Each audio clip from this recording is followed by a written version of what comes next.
I hope you will enjoy this story. It is based on my horror game that I am developing called A Drop of Your Blood. If you enjoy the story, there is also the PC game demo that you can play. The link to the demo is in the description. I also have other horror stories you can listen to by visiting my channel if you like. Thank you. Let's begin. Chinu stood still, breathing in the cool night air. The stars above were scattered like tiny bits of light, and the moon hung low, casting a soft glow over the field. He had been walking for what felt like forever, his legs aching from the miles and miles he had covered. But none of that mattered. He was almost there, almost at Gouchi village, and soon he would see her. His heart pounded in his chest, not from exhaustion, but from the thought of her.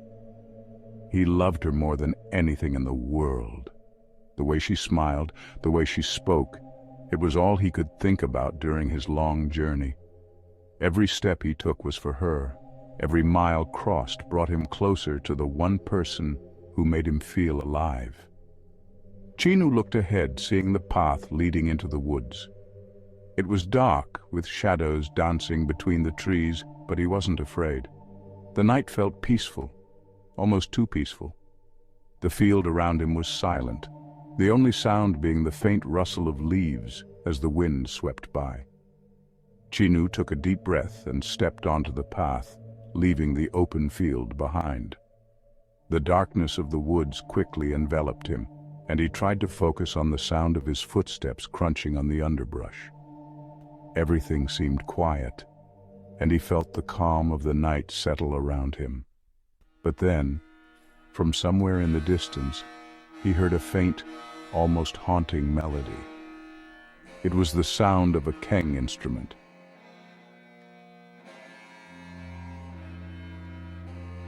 Chinu stopped in his tracks, puzzled. Why would anyone be playing the keng at this hour? It was late, and the woods felt too still for someone to be out here making music. He listened carefully, trying to gauge how far away the sound was. It seemed to drift through the trees, sometimes growing louder, then softer again. The melody was beautiful, but there was something eerie about it. It didn't quite fit with the peaceful night he had been expecting. Chinu shrugged it off, telling himself it was probably just someone who lived nearby, playing late into the night. He continued walking, but the sound lingered in his mind. The music seemed to wrap around him, and for a moment, he wondered if it was a sign of something he couldn't quite understand. Chinu kept walking, the sound of the keng still echoing in his mind. When he finally emerged from the thick woods into a small clearing, he noticed that the music had suddenly stopped. It was quiet again, the only sound being the crunch of leaves under his feet. He glanced up ahead and saw a fence with a bunch of trees clustered nearby. For a split second, he thought he saw someone walking away from there, but the figure disappeared as quickly as it appeared. Chinu quickened his pace and went up to the spot where he had seen the figure. He peered around, but there was no one there. Just the trees and the quiet night. It was odd and a little unsettling. He had the feeling that someone or something had been there. He stood there for a moment, trying to make sense of what he had seen. Maybe it was just his tired eyes playing tricks on him. He took a deep breath and continued walking, hoping to leave the strange feeling behind.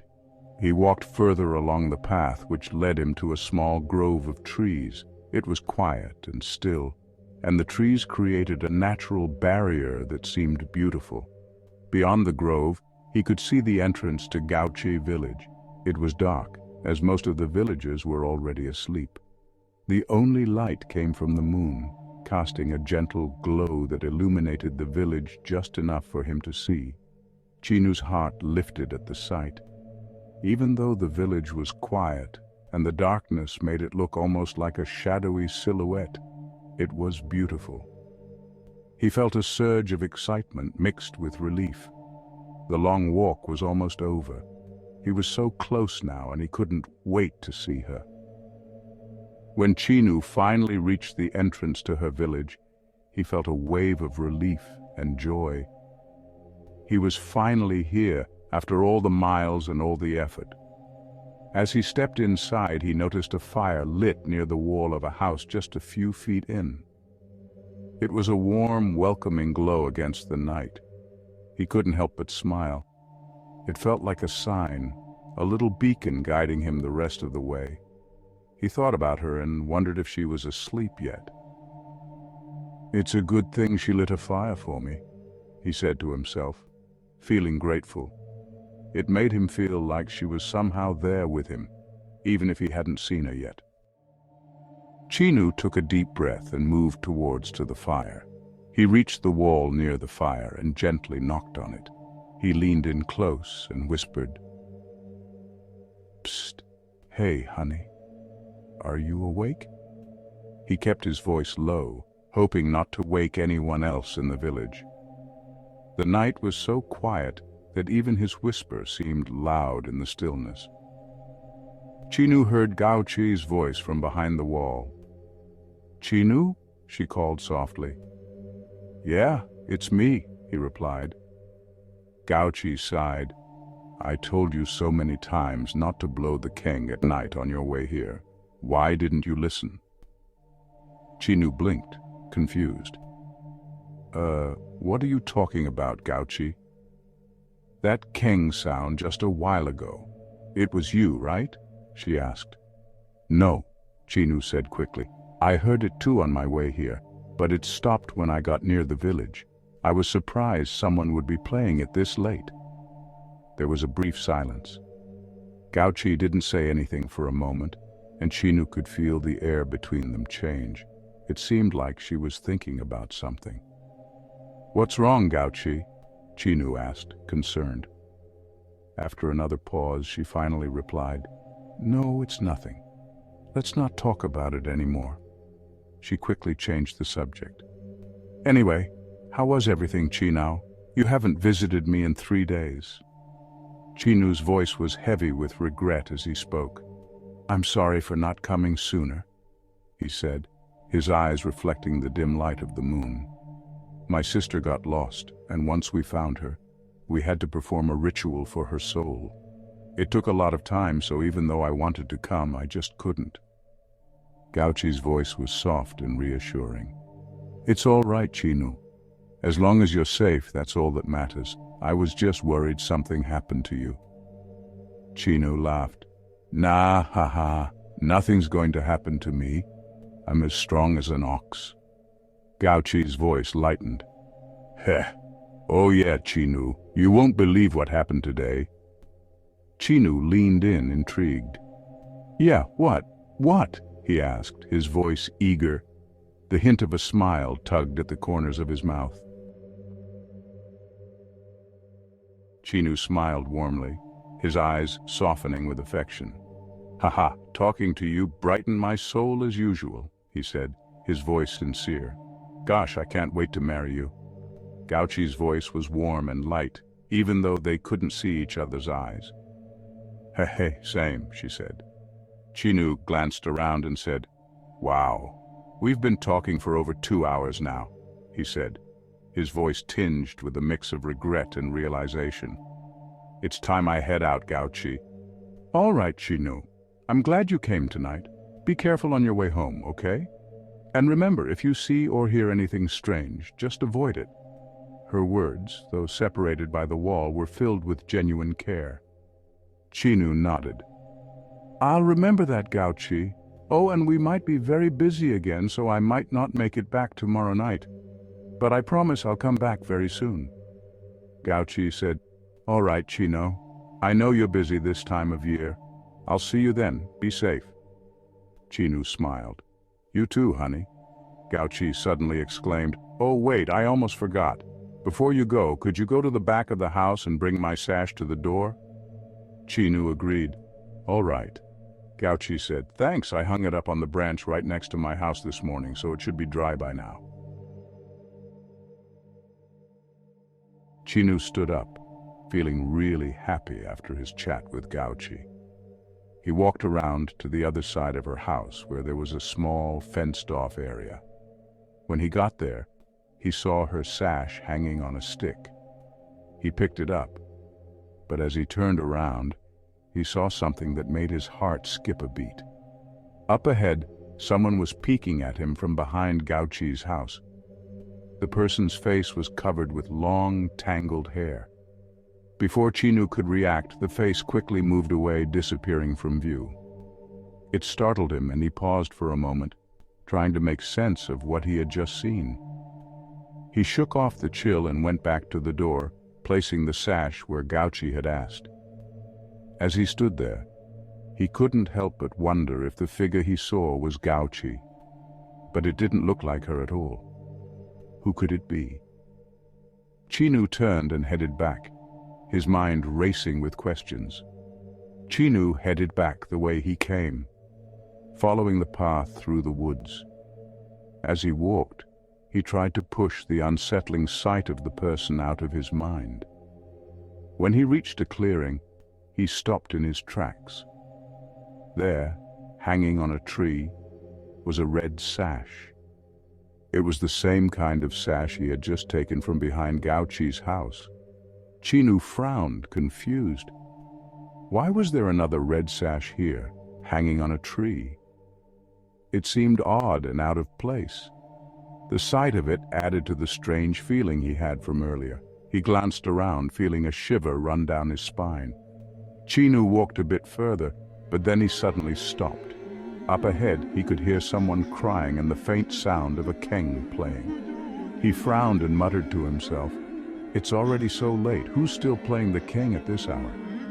He walked a little closer and noticed the sound was coming from a small path on his right side. "It's coming from that small path," he said. The lyrics. They sound like someone lost someone precious. Did someone die today? It's strange that Gouchi didn't mention anything about this.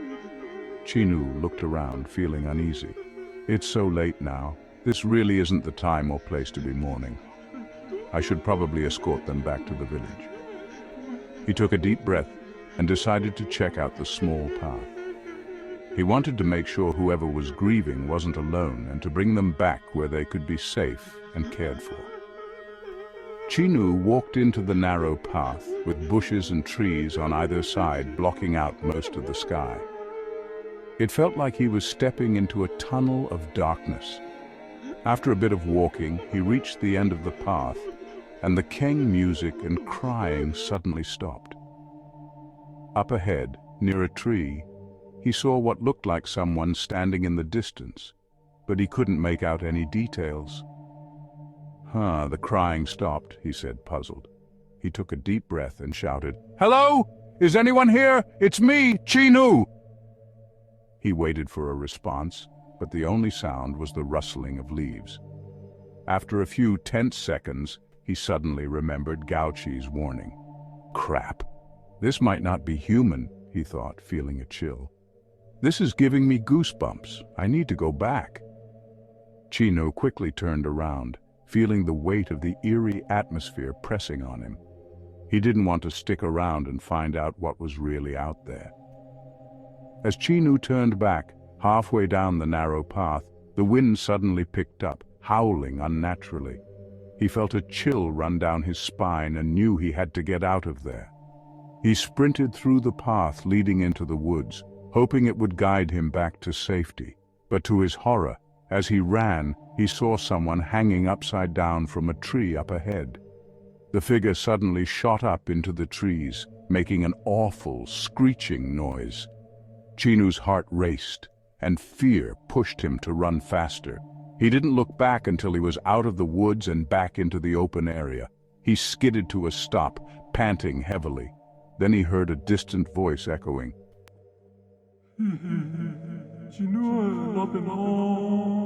He didn't stop to check. He just kept running again. After a while, he finally slowed down and caught his breath. This is the first time something like this has happened around Gouchi's village, he muttered to himself. It's strange. I remember Gouchi telling me that her village has this unknown origin, and because of that, no spirits dared to come near. But now, Chinu quickly picked up the pace again, his mind racing. He needed to get home and figure out what was going on. Another night had passed, and now Chinu was heading to see Gouchi again. He found himself in the same open area as the night before. Almost there, he said to himself. I can't wait to hear Gouchi's voice again. He walked forward and stopped near the entrance to the woods. As he looked into the forest, he felt a shiver run down his spine. The forest seemed even creepier tonight. This forest is giving me the creeps, he said, trying to shake off his unease. But I have to go on. She's waiting for me. With a deep breath, Chinu pushed forward, determined to reach Gouchi no matter what. As Chinu walked deeper into the forest, things seemed normal at first. But after a while, he came across a dead snake lying across the path. Chinu stopped in his tracks, staring at the snake with unease. He remembered the elder's warning. If you come across a dead snake on your path, you should never cross it and just turn back. He thought about it for a moment, but then he shook his head. He was already so close, and Gouchi must be waiting for him. He couldn't let her wait any longer. Chinu took a deep breath and said to the snake, I'm really sorry, but I have to go past your body. I can't turn back now. With that, he carefully stepped over the snake and continued on his way, hoping he wouldn't regret his decision. As Chinu kept walking, he suddenly heard a sound like someone stepping on a branch and walking. He looked ahead and saw a figure moving into the trees. His heart skipped a beat. Who's that? He wondered aloud, feeling a twinge of unease. He squinted, trying to get a better look, but the figure quickly disappeared into the dense forest. Chinu hesitated for a moment, then decided to keep going, hoping it was just someone passing by. After walking a bit more, Chinu came out of the woods and into an open area. He suddenly stopped when he saw a figure standing outside the fence. It was just standing there, not moving at all. Hello? Why are you out here in the middle of the night just standing there? He said. The figure didn't respond. Chinu's nerves started to fray. Maybe it's a... He quickly second-guessed himself. Not a good idea. I shouldn't have said anything. Please don't respond. Chinu decided to ignore the figure and went past it. But then he heard it again. The same eerie voice saying,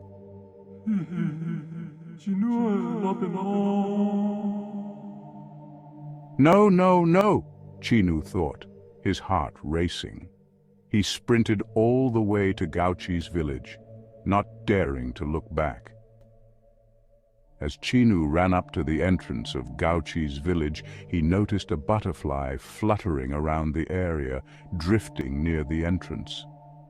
He barely paid it any mind and went to the side of the wall to talk to Gouchi.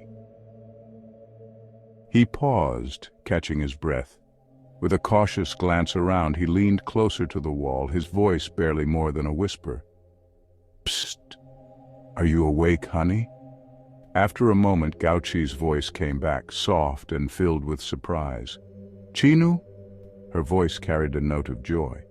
Chinu smiled and replied, Yeah, it's me, honey. Gouchi responded, You came earlier than usual tonight. Her voice was tinged with curiosity and warmth. Chinu hesitated for a moment, his words catching in his throat. He took a deep breath before finally saying, Yeah, about that. His voice trailed off, uncertainty evident as he struggled to find the right words. What's the matter? Gouchi asked, sounding concerned.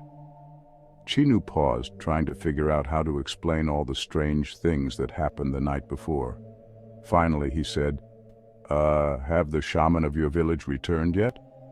Gouchi answered, No, he had to go very far, so he hasn't come back yet. Why? Chinu stayed silent for a moment before saying, I don't know, I just have this strange feeling that something is going to happen. I would feel more comfortable if the shaman was still here. Gouchi tried to reassure him. Don't think too much, honey. It'll just stress you out. Chinu sighed and said, Yeah, I'm sure it's nothing much. I just wanted to hear your voice earlier than usual tonight. That's why I came early. Gouchi was relieved to hear that. Heh, same here, she said, her voice brightening with a smile she hoped he could sense. It's good you came early tonight. We can talk a bit longer then. They talked for a while, just like they always did, their voices weaving through the quiet night. The conversation flowed easily, filled with familiar laughter and shared memories. After some time, Chinu reluctantly told her he had to go. Gouchi's voice softened with affection as she said, Take care, Chinu. I love you. Chinu smiled, his heart warmed by her words. I love you more, he replied, his voice filled with sincerity.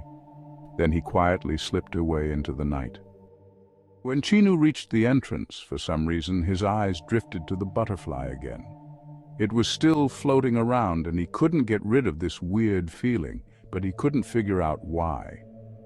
He just shrugged it off and started back the way he came. As he walked into the wooded path, he froze in shock.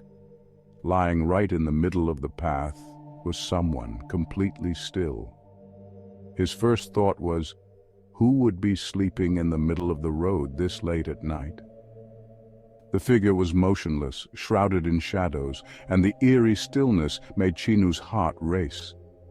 He took a hesitant step forward, trying to make out any details in the dim light. But then, when he got nearer, a cold realization hit him.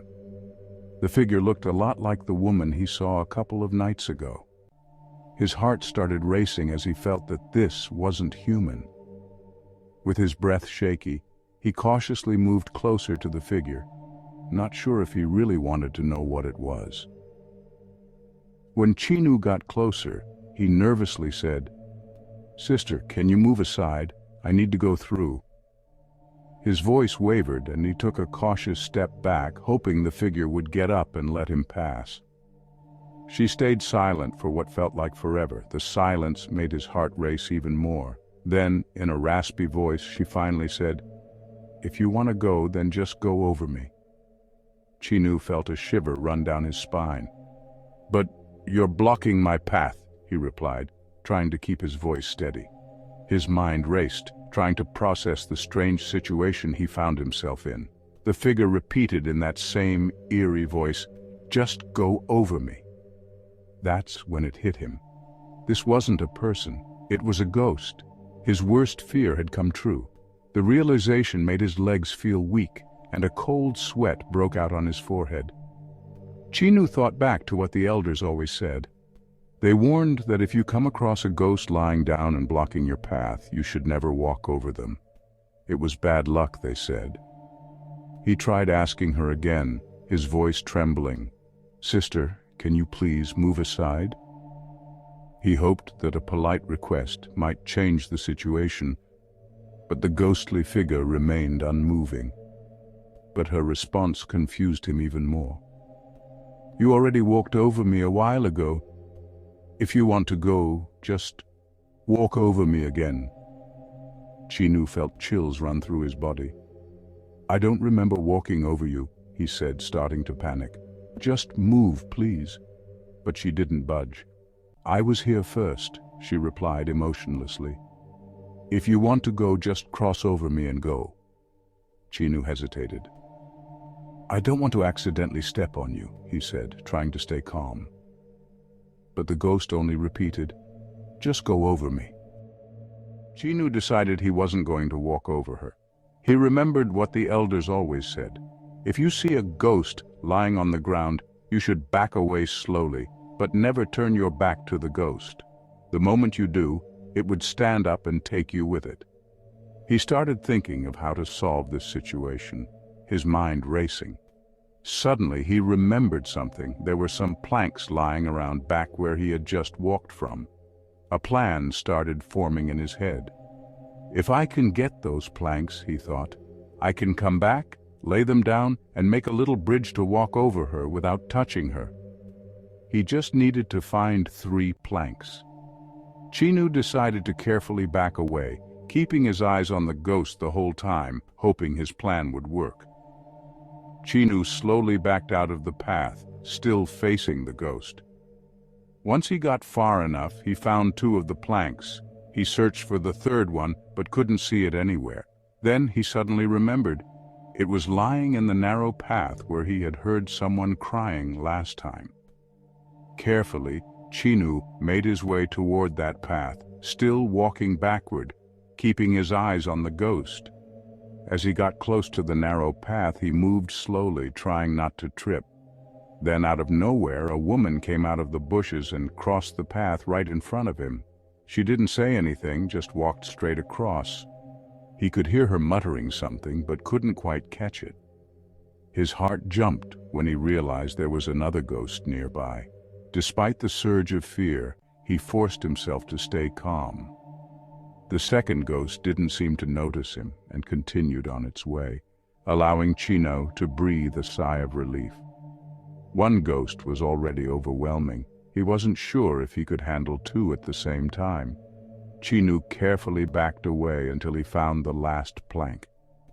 He hurried back to the ghost lying on the ground, his movements quick but controlled. Gathering some ropes from nearby branches, he tied the planks together, creating a small bridge over her. He placed the makeshift bridge on top of her, hoping it would work. With a deep breath, he slowly walked across. To his relief, nothing happened as he passed over her. He felt a rush of relief flood through him. He couldn't believe it actually worked. Now, he could walk forward again. He took a few more steps but couldn't help himself. He turned around for one last look at the ghost. She was still there, lying on the ground, but this time, she was staring directly at him. Her eyes locked on his, not moving. Chinu felt a chill run down his body, but decided not to linger. He quickly turned around and kept walking, his heart still racing. Chinu kept walking, feeling relieved he was almost out of the wooded area and into the open field. Just as he was about to step out, a sudden burst of wind hit him. Before he could react, the ghost brushed past him, running into the distance.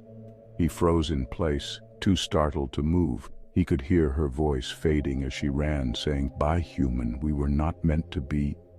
The chill in the air made him shiver, and for a moment he couldn't move.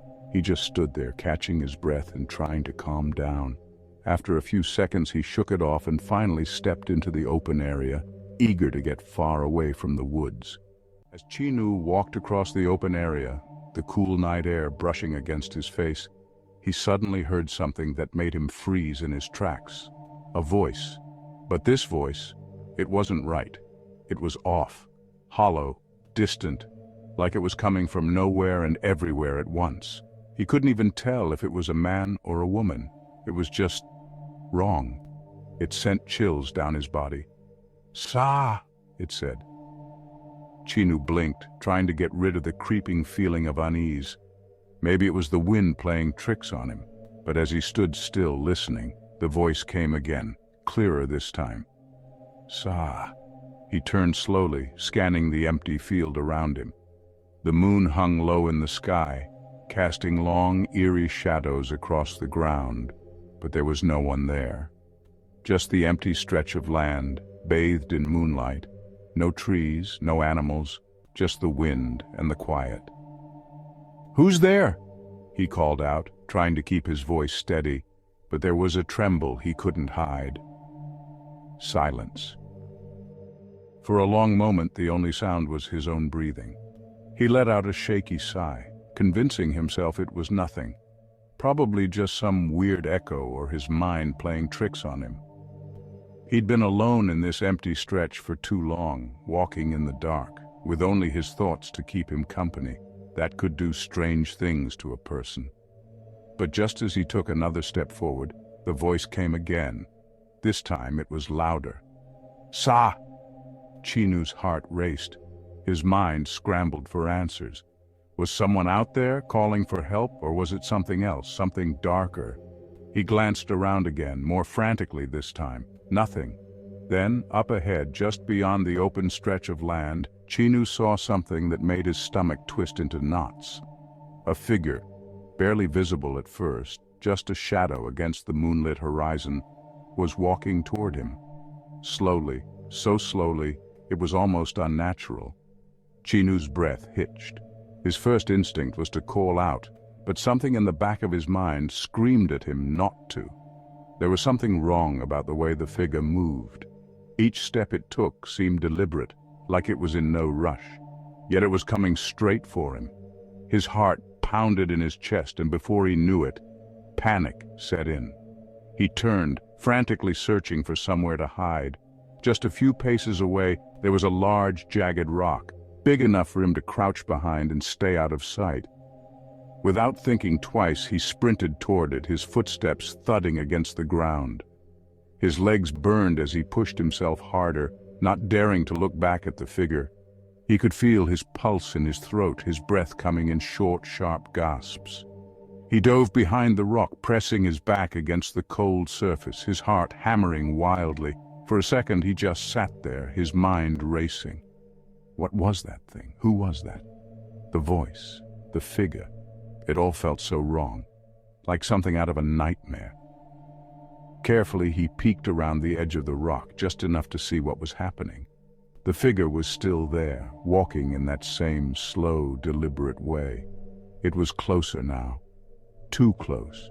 Its shape became clearer in the moonlight, but he still couldn't make out any details.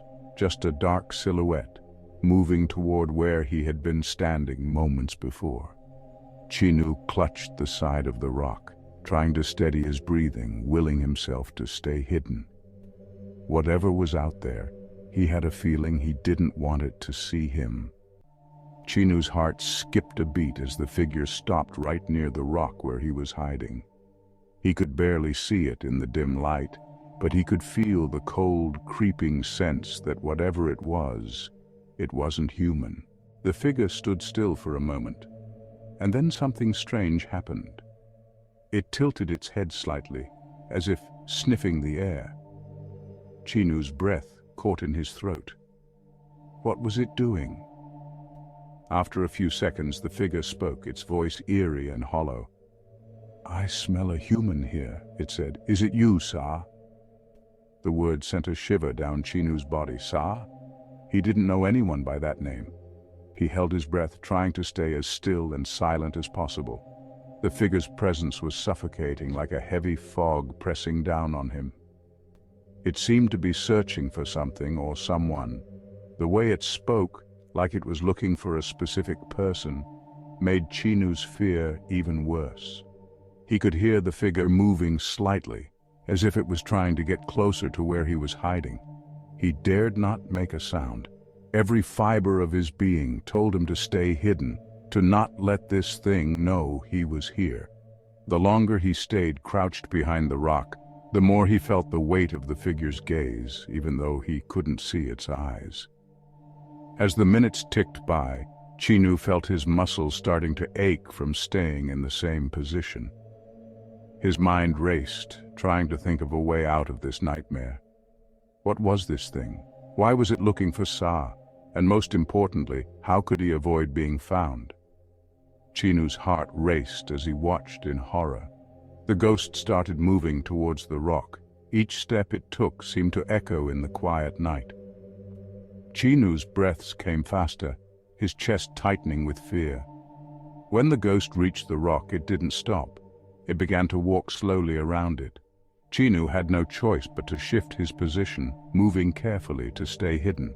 Every time he moved, he could feel the ghost's presence getting closer. The ghost stopped for a moment, and then, without warning, it let out a terrifying howl. The sound was raw and haunting, sending chills down Chinu's spine. He could barely breathe. It was the kind of howl that seemed to shake the very air around him. Then, to his horror, the ghost started circling the rock again. Chinu had to keep moving to avoid being seen. He shifted his position as quietly as possible, trying to stay out of sight.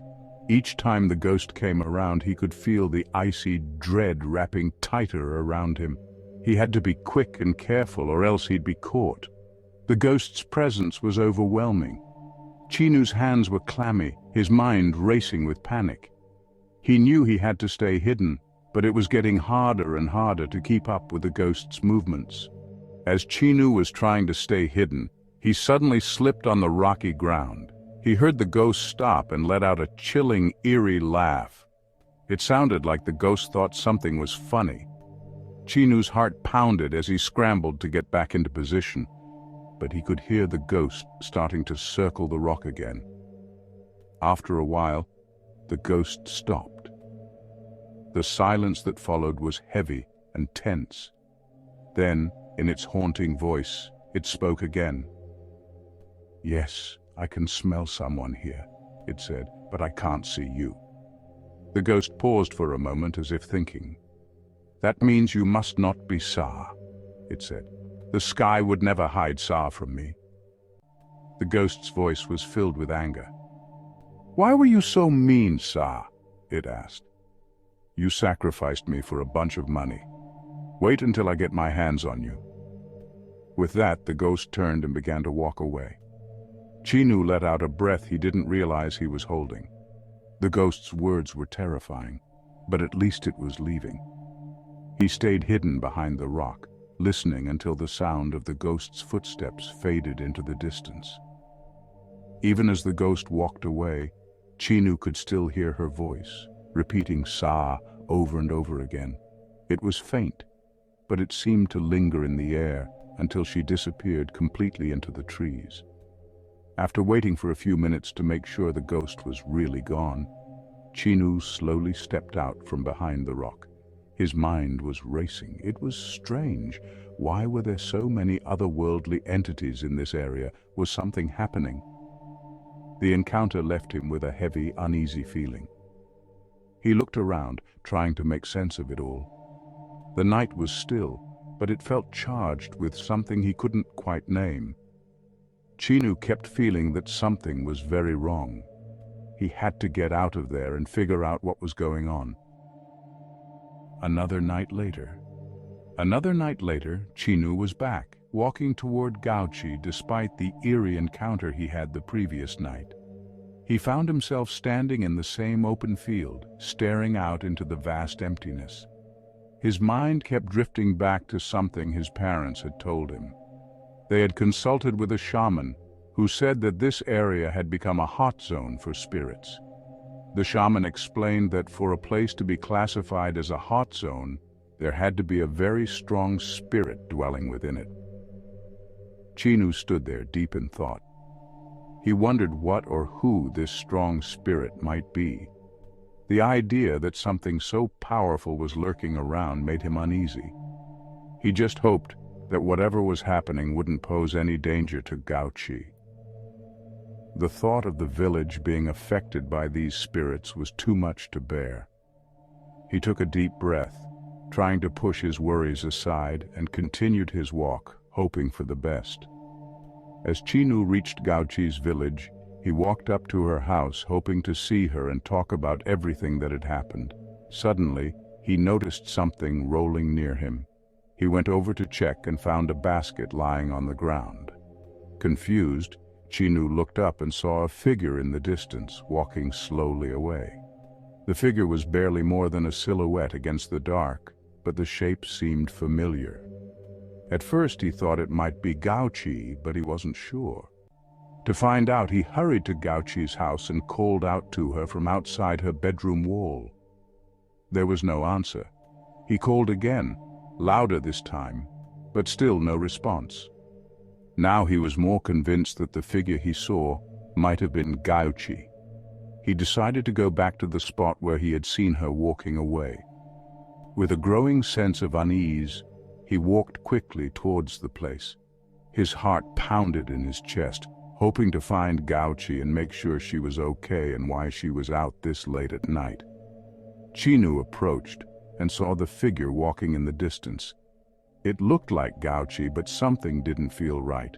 A nagging feeling in his gut told him it might not be her. He was about to back away when out of nowhere he heard his name echoing from the figure and directly into his head. Chinu. The voice was soft and haunting, like it was trying to worm its way into his mind. It felt unsettling, like something was trying to get inside him. He shook his head, trying to clear the strange sensation, but the feeling didn't go away. Then, just as suddenly, the feeling shifted. It was as if the voice and the figure were pulling him in, making him believe it really was Gouchi. His fear was replaced by a sense of urgency. He couldn't let her go without making sure she was safe. With a deep breath, Chinu started following the figure. He kept his distance, trying to stay hidden as he moved. The figure continued to walk slowly, leading him further away from the village. As he followed, he could still hear his name echoing softly, urging him on. Gouchi led Chinu around the village, her figure moving steadily but slowly. Chinu kept close behind, his heart racing with each step. As they rounded a corner, the figure disappeared from view for a moment. Chinu hurried to the corner, and when he turned, he saw that the door to the last house on the street was wide open. The house looked old and abandoned, just as Gouchi had described it to him before. She had told him that no one was living there, so why was the door open now? Did she go in? A rush of worry and confusion hit him. He approached the open door cautiously, peering inside. The interior was dark and still, the shadows stretching long across the dusty floor. It looked as deserted as ever. Chinu hesitated for a moment, taking a deep breath. He had to know if Gouchi had gone inside. He stepped through the door and called out to Gouchi. The only response was the sound of his own voice bouncing off the empty walls. He moved further into the house, scanning the dark corners and trying to get rid of the weird feeling inside him. As Chinu was looking around the empty house, a sudden knock echoed through the silence. He jumped, startled by the unexpected sound. He glanced around, but there was no one in sight. Trying to calm his racing heart, he continued to search the house. Then he noticed something strange. Behind a wooden piece of wall that was leaning against the side, there was a small tunnel entrance. It was barely visible, but the darkness inside looked like it led somewhere. Chinu felt a mix of curiosity and unease. He approached the wooden piece, carefully moving it aside. The tunnel looked narrow and dark, with barely any lights coming from it, but he knew he had to follow if he wanted to find Gouchi. Taking a deep breath, he stepped into the tunnel. The air was cool and musty, and the tunnel seemed to stretch on forever. Chinu tried to stay quiet, listening for any signs of movement or any clues about where the tunnel might lead. As Chinu crawled through the tunnel, he couldn't help but wonder why such a place was hidden here. The narrow space was damp and cold, but he kept moving, pushing through it. After a while, he saw a faint light ahead. It looked like there was an opening coming up. Relief washed over him as he got closer. Chinu quickened his pace, eager to see where it led. But just as he was almost at the opening, he saw something that made him freeze. A figure walked past the opening, stopping a few feet away. The figure could only be seen by its feet, but Chinu could tell it was tall and seemed to be wearing a long dress or something similar. Chinu held his breath, trying to stay as still as possible. He didn't want to be seen. The figure remained stationary, and Chinu could hear a faint rustling sound, but he couldn't make out any details. Chinu's heart skipped a beat. He could sense that it was Gouchi, but something felt off. The figure moved with a familiar grace, but there was an unsettling quality to it, like it wasn't truly her. It was as if the figure was an imitation, a shadow of the real Gouchi. He stayed as still as possible, peeking through the opening, trying to get a better look. The figure stood there, its back turned to him, and Chinu felt a cold shiver run down his body. The figure suddenly knocked on the wall near where Chinu was hiding. The sound was sharp and jarring, making Chinu's heart race. Then, in a raspy voice that sounded like Gouchi's but was off in some way, the figure spoke. "Chinu, are you there? it asked, its voice echoing through the tunnel. It kept asking over and over, "Chinu, are you there?" Each time the voice sounded more desperate. Chinu stayed silent, too afraid to make a sound. He hoped that by not responding, he could remain unnoticed. After a few moments, the figure grew quiet. It turned and started to walk away, moving slowly into the distance. Chinu watched in silence, his breath coming in quick, shallow bursts. As the figure's footsteps faded, he was left alone in the dark tunnel, wondering what was happening and what he should do next. Suddenly, Chinu's mind cleared. It was like a heavy fog had been lifted, and he could think clearly again. He realized that the figure wasn't Gouchi. It was something else, something that had been leading him here. The realization hit him hard. He needed to get out of the tunnel and find a safe place. Just as he was about to turn back, a chilling echo filled the tunnel. "Chinu."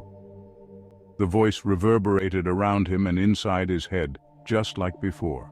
The familiar feeling of urgency returned, and despite knowing it wasn't Gouchi, he couldn't shake the sudden impulse that it was her. The voice seemed to be drawing him in, making him feel like he needed to follow. Chinu crawled quickly out of the tunnel and into the open area. His mind was racing, but he focused on moving as fast as he could. He scanned the area, searching for any sign of Gouchi or the source of the voice. As Chinu stepped into the open area, he noticed a hallway nearby. Without hesitation, he went in, hoping it would lead him to some answers. As he walked down the hallway, he came across a room on his right side. He paused for a moment to take a look inside. The room was empty, except for a few wooden structures in the middle. They looked old and dusty, and nothing seemed out of place, just abandoned. Chinu glanced around quickly, then decided to keep moving forward. He felt an increasing sense of urgency, wanting to find out what was behind the next corner or door. As Chinu continued down the hallway, he saw that it turned left up ahead. His steps quickened as he approached the corner. Suddenly, to his horror, Gouchi walked out from the turn. His heart skipped a beat, and his mind snapped back into clarity. He knew now, without a doubt, that it wasn't really Gouchi. The sight of her, or whatever it was pretending to be her, triggered a primal instinct to escape. Without thinking, Chinu turned and ran. He heard Gouchi call his name behind him, her voice echoing through the hallway. It only made him run faster, his fear pushing him to move as quickly as possible. He sprinted down the hallway, but as he reached the end, he found it blocked. Panic surged through him. There was no way out that way. Desperate, he dashed back to the room he had passed earlier, the one with the wooden structures in the middle. He burst inside and ducked behind the large, dusty wooden pieces. His breath came in ragged gasps as he pressed himself into the shadows, trying to stay as quiet and still as possible.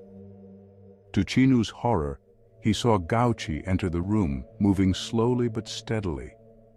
She was coming closer and closer to where he was hiding behind the wooden structures. His fear intensified as he watched her approach. She stopped near the structures and knocked again, her voice calling out softly, "Chinu? Are you here?" When he didn't answer, she began walking around the structures, searching for him. Chinu's heart pounded. He had to move quickly. He tried to circle around the structures to avoid being seen, but his panic made every movement feel clumsy. He glanced at the door and realized with growing dread that it was now blocked too. There was no way out. In a last-ditch effort, Chinu hid on the other side of the structures, pressing himself against the wall. He tried to control his breathing, his body trembling with fear. He hoped that the shadows and the wooden structures would be enough to keep him hidden as he waited, praying that Gouchi wouldn't find him. Chinu watched in terror as Gouchi stopped on the other side of the wooden structures. He held his breath, waiting for her to move or say something. Without warning, She suddenly banged her head against the structures with a startling force. The impact sent a piece of wood flying off, and the noise echoed through the room. The shock also caused the blockade on the door to collapse. Gouchi walked toward the open door and slipped out into the hallway. Chinu stared in stunned silence. His mind was racing, and a deep sense of wrongness settled over him. Everything about the situation felt off, and he kept having the feeling that something was terribly wrong. He stayed hidden, trying to piece together what had just happened. His mind was filled with questions and fear as he tried to understand what was going on and what it meant for him. After a while, Chinu cautiously stepped out from his hiding place. He wanted to get back to the tunnel he had crawled out from and find a way to escape. As he reached the room where the tunnel entrance was, he froze. Gouchi was there, walking around the room in a constant loop. She moved with a slow, mechanical rhythm as if she were trapped in an endless cycle. Her steps were methodical and unchanging, and she didn't seem to notice Chinu at all. Chinu watched from a safe distance, his anxiety growing. The sight of her walking in circles, repeating the same path over and over, felt deeply unsettling. It was like she was caught in a ghostly routine, unable to break free. He had to find a way to get past her and back into the tunnel, but the idea of getting close to her, especially with her acting so strangely, made him nervous. He stayed hidden, watching her movements carefully as he tried to figure out his next move. Around the room, there were small wooden structures scattered about, each large enough for Chinu to use as cover. He took a deep breath, preparing himself for a risky maneuver. When Gouchi's back was turned, he crouched and quietly moved to one of the wooden pieces, carefully positioning himself behind it. He waited there, heart pounding, until she turned away again. Then, he quickly and silently moved to another wooden piece, staying low and hidden. The process became a tense game of cat and mouse, with Chinu darting from one piece of cover to another as Gouchi wandered in her endless loop. It felt like an eternity, but after a while, Chinu finally reached the area where the tunnel entrance was located. His relief was short-lived when he saw that the entrance was blocked, just like the door had been before. The blockage was solid and unyielding, and it looked like there was no easy way to clear it. Chinu's frustration and fear surged. He knew he needed to find another way out or come up with a new plan.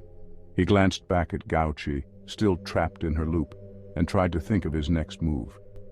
Chinu noticed that the blockade at the tunnel entrance seemed fragile and would likely break if he kicked it. However, he was terrified that the noise would attract Gouchi's attention and she would come to investigate, or worse, crawl into the tunnel after him. He paused to think, his mind racing. Then he remembered the elder's advice about dealing with ghosts carrying a wooden horse. According to them, if a ghost with a wooden horse chases you, hiding in a hole or under a fallen log could be a way to escape, because the ghost couldn't bend to chase you. The wooden horse wasn't literally a horse, but a structure used to carry the dead to the afterlife. An idea sparked in Chinu's mind. He thought he could create a makeshift horse to use as a distraction, hoping it would confuse or delay Gouchi. To do that, he needed some materials, which meant going back into the hallway to find some pieces of wood. He carefully navigated around Gouchi again, making sure to stay out of her line of sight. Each step was measured and silent as he moved through the room and back into the hallway. The narrow space felt even more foreboding now, but Chinu focused on finding the materials he needed. He quickly searched for any wooden pieces or tools that he could use to build his makeshift horse, hoping this would give him a chance to escape. Chinu found some wooden pieces in the room he had previously hidden in. With these, he had the start of his makeshift horse. Now, he needed something to tie the pieces together. He decided to head to the end of the tunnel where Gouchi had appeared from earlier. At the end of the tunnel, he noticed a sash hanging on a stick that was propped up in the middle of the hallway. It looked like it might be useful for binding the wooden pieces together. Chinu quickly grabbed the sash and began to turn back towards his hiding spot. As he was about to head back, he saw something that made him freeze. A man was peeking out from a gap in the wall ahead of him. The man's eyes were wide and alert. Chinu's heart raced. He wasn't sure who this person was or what he was doing here. The unexpected encounter only added to his anxiety. He stayed still for a moment, trying to assess the situation. The man didn't seem to move, just watching Chinu closely. Chinu had to decide quickly whether to approach the man, try to communicate, or ignore him and continue with his plan. As Chinu approached, the man suddenly spoke. "You're welcome," he said, glancing at the sash in Chinu's hand. "That sash is mine. I built this tunnel to hide from someone. I thought I could stay hidden here for a long time, but now that you and the ghost have shown up, my hiding place is compromised. The one I'm hiding from will be able to sense me now." Before Chinu could respond, a voice echoed through the hallway, calling out the name Sa. The voice was unmistakably from the ghost Chinu had encountered earlier. It dawned on him that Sa was actually the man in front of him. The ghost was searching for him. Sa's face turned pale with fear. "Oh no! She really did sense me!" he said, his voice filled with panic. "She's coming! I have to go! Goodbye!" In a flash, Sa disappeared into the shadows, leaving Chinu alone in the hallway. Just as Sa vanished into the shadows, Chinu saw a huge, looming figure approaching the gap in the wall. It was the ghost. Her presence was imposing and otherworldly as she moved with a slow, deliberate grace. The ghost glanced at Chinu, and with a voice that was both chilling and oddly calm, said, "Don't be scared. I'm only looking for the man who was just here." She studied him for a moment, her gaze piercing through the dim light, and then turned and drifted away in the direction Sa had gone. Chinu exhaled deeply, his fear momentarily subsiding. He took a moment to collect himself and refocused on his task. He hurriedly began to assemble his makeshift horse, tying the wooden pieces together with the sash he had found. The urgency in his movements matched the pounding of his heart. As he worked, he hoped that his distraction would be enough to confuse the ghost and give him the chance to escape. Once Chinu finished making the makeshift horse, he carefully carried it back to where Gouchi was walking in her endless loop. She was still moving in her repetitive pattern, her steps steady and unchanging. Chinu waited for the right moment, watching her closely. When Gouchi's back was turned, Chinu seized the opportunity. He threw the wooden horse with all his strength, aiming it directly at her. The moment the horse touched her back, it seemed to fuse with her. Gouchi let out a terrifying guttural sound that echoed through the room. Her movements, which had been slow and methodical, suddenly became much faster and more erratic. Chinu took the chance to duck behind one of the wooden structures, hiding as best as he could. He watched in alarm as Gouchi's movements became frantic and disjointed, her confusion and anger evident. With Gouchi now distracted, Chinu knew he had to act quickly. He carefully and quietly navigated around the room, making his way back to the tunnel. The blockade was still in place, but now he had to get past it without making any noise that might attract Gouchi's attention. His heart raced as he approached the blocked entrance. He braced himself for the challenge ahead, hoping that his earlier plan had worked and that he could find a way to escape through the tunnel. Chinu gave the blockade a hard kick, and the wooden pieces went flying, creating a loud crash.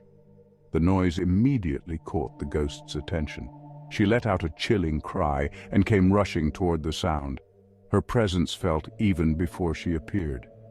Chinu scrambled into the tunnel as fast as he could, his heart pounding in his chest.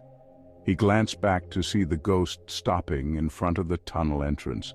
She seemed to realize she couldn't follow him through, and after a moment of hesitation, she turned and began to walk away, her movements slow and deliberate once again.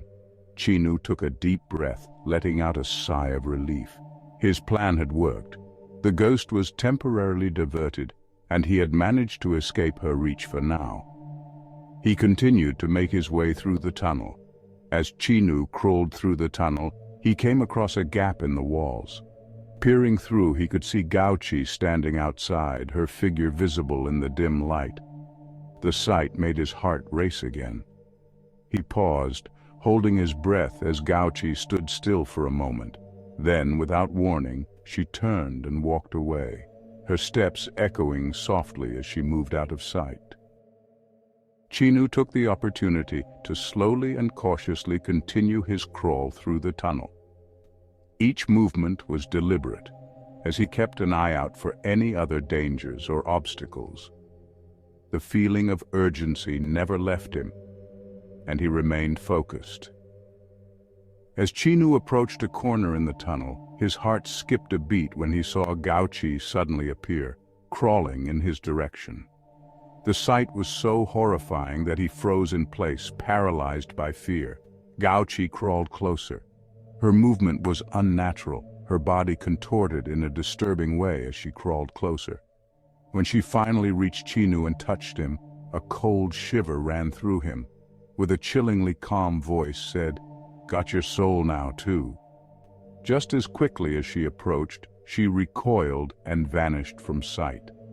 The words hung in the air, leaving Chinu in stunned silence as he tried to process what had just happened. He wondered what Gouchi had meant by that, feeling a deep sense of dread. He remained frozen for a few moments, trying to calm his racing heart. The unexpected encounter had left him shaken, but he knew he had to keep moving. There was no time to dwell on it. With renewed urgency, he continued to crawl through the tunnel, pushing himself to get out of the nightmarish situation. Eventually, he emerged from the tunnel and into the abandoned house. As Chinu stood in the abandoned house, he suddenly felt a cough coming on and realized he was feeling unwell. A wave of dizziness hit him, making him feel weaker. He couldn't get rid of the feeling that something was seriously wrong.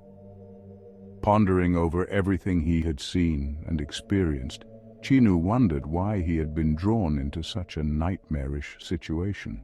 His thoughts kept circling back to Gouchi. If that ghost wasn't really her, then what had happened to the real Gouchi? An urgent feeling swept over him. He knew he had to check on Gouchi to make sure she was all right. With a sense of determination and a lingering unease, he decided to go to her house. He hoped that talking to her in person would help him understand if she was truly safe or if there was something more sinister at play. He made his way out of the abandoned house and headed toward Gouchi's place, his mind racing with worry and confusion. His voice echoed through the quiet night, filled with both worry and hope. To his relief, Gouchi's voice came through, responding to him. She noticed his distressed state and asked why he was so out of breath. Chinu, catching his breath, quickly said, "Did something happen to you? Did you see anything unusual? Are you all right?" Gouchi's voice was calm and reassuring as she said, "Nothing happened at all. I'm just tired from farming and carrying stuff all day. I'm a bit sore, but that's all." Chinu felt a wave of relief wash over him.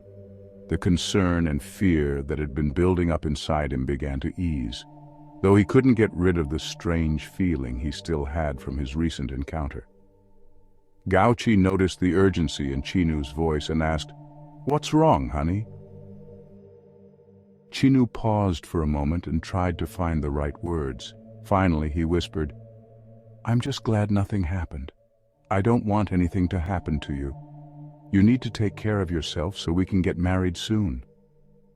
Gouchi's voice was a mix of amusement and affection as she said, "Silly, is that why you were running all the way here? Just in case something happened to me?" Chinu nodded, and Gouchi chuckled softly. "I thought something was really wrong. You worried me for nothing." Despite her teasing, Chinu felt a weight lift off his shoulders. Knowing that Gouchi was safe and sound was a huge relief. They shared a moment of warmth and understanding, with Chinu feeling reassured by her presence and Gouchi's light-hearted response. After talking to Gouchi for a while and feeling more at ease, Chinu knew it was time to head back home. He told her he needed to leave, and she nodded understandingly. "Be careful on your way back," Gouchi said, her tone turning serious. "These past few days, something strange has been happening with the land. The crops are dying and the waters are drying up. It's like something is wrong with the earth itself." Chinu's heart sank as he listened to her. He hadn't noticed the changes himself, but hearing about them added another layer of unease to the already strange events. He thanked Gouchi for the warning and promised to be cautious. With a final exchange of goodbyes, Chinu set off toward home, his mind racing with concern about the state of the land and the strange occurrences he had witnessed. At the entrance of the village, Chinu stood for a moment, contemplating his usual route. The memory of his recent unsettling encounters made him reconsider his choices. He decided to take a different path this time. The old path, which had always seemed to bring him face to face with strange and eerie happenings, was best avoided tonight. With a deep breath, Chinu turned onto the new path, hoping it would lead him safely home. 3 days later. 3 days had passed since Chinu last visited Gouchi, and he missed her a lot. He had wanted to come sooner, but other matters had come up that he couldn't ignore. Now, finally, he was back, hoping that she was doing well and that things had improved. As he approached Gouchi's village, he felt a mix of excitement and concern. He walked briskly, eager to see her and check on how she was holding up. As Chinu approached Gouchi's side of the wall, he heard a faint coughing. Concerned, he called out to her, asking if she was asleep. After a few calls, Gouchi's voice answered, sounding slightly groggy but warm. "Chinu?" she said. "Yeah, it's me," he replied, trying to keep his voice calm despite his worry. Gouchi sounded a bit confused. "Chinu, what's the matter? Why are you back?" Chinu was puzzled. What are you talking about, Gouchi?" she continued. "You just left, so why did you come back? Did you miss me that much?" Chinu's confusion deepened. "What do you mean? I just got here. Something came up at home, so it's been 3 days since we last talked. I'm sorry for coming so late." Gouchi was silent for a moment before replying, "What are you saying? You came every night to talk to me." Chinu was taken aback. "I didn't, I swear. I've been busy." Gouchi seemed just as confused. "Are you sure? Because I thought you were here every night." Chinu insisted he was telling the truth, prompting Gouchi to pause again. After a moment, she chuckled. "Haha, don't worry, Chinu. I must have been dreaming about it. Gosh, you didn't come for so long that I must have dreamed of you every night." Chinu let out a relieved sigh. "Phew, you scared me for a bit there." Gouchi laughed softly. "My bad. What happened at home, Chinu?" Chinu filled her in on the details of his situation, and they talked for hours, catching up on everything. When it was getting very late, Chinu reluctantly mentioned that he needed to go. "I promise I'll come every night from now on," he said. Gouchi smiled, though her voice carried a hint of concern. "Don't stress about it, Chinu. You don't need to feel obligated to come every night." Chinu shook his head, even though she couldn't see him. "I'll come every night, because if not, I'll miss you too much." With that promise, Chinu left. As Chinu walked away from Gouchi's side of the wall, he heard her cough again. It worried him. He hoped she wasn't getting sick. He resolved to bring her some medicine the next day. But as he continued on his way, a troubling thought crept into his mind. "What's going on here?" he murmured to himself. "I can hear it in her voice.